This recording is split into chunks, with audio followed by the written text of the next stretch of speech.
Dr. Michael Welner is our guest. He's a forensic psychiatrist currently working on several files for the FBI. You're always hunting down the bad guys. Tell me about Omar Khadr. Some people say he wasn't a bad guy at all. Some people say the decisions he made that day in 2002, that when he murdered Christopher Spear, weren't his own, that maybe he was a child following orders. Can you tell me a little bit about Omar Khadr growing up, what his family was like, and the events that led to that day? Well, there's a myth about Khadr and the Khadr family that they're just dysfunctional just because they run around in religious garb, and I think that the way the Khadr family has turned out tells you how good the parents were in their parenting, because they created an al-Qaeda family. That Ahmed Khadr was number 4, number 3, but certainly a high-ranking member. And that was his dad. It was Omar's dad. Omar's dad, and the kids all knew.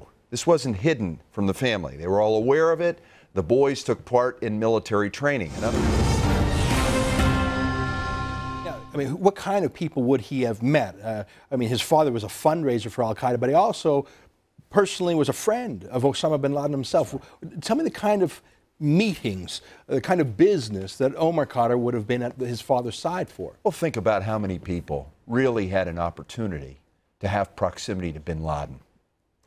And when you consider that Omar Khadr had that proximity that no one has, you can appreciate why within al-Qaeda, within Guantanamo, he's viewed as royalty because he had so much closeness. And you can appreciate why his family today recognizes him as a successor to his father to take over the infrastructure that Ahmed Khadr built in Canada for rolling into a facilitative fundraising infrastructure to be used by the Islamist or al-Qaeda network. So Omar would... Please remember that the al-Qaeda operative running that house was Abu Laith, who was known to treat his men well.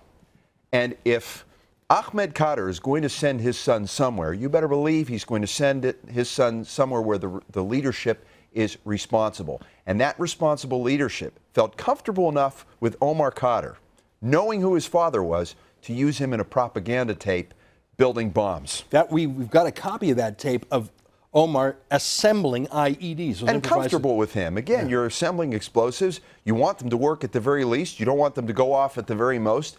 And there he was on film putting all of this stuff together. So clearly they had confidence in training. He had the training, and Omar Khadr made it clear well before the firefight, on tape, a tape which was found, which really made the difference here, that he wanted to kill a lot of Americans. And his father and his family were not there, so he was like being sent away to boarding school with this other terrorist leader. Am I right? Well, the official word, or his response, is that I was just sent there as a translator. You better believe, given the importance of his father, that Abu Laith would not ever have exploited Omar Khadr to do something that he was not specifically sent to do. So if he was building bombs, Abu Laith must have felt comfortable to answer to his father that he was not taking advantage of the son, especially if he put him on a propaganda tape.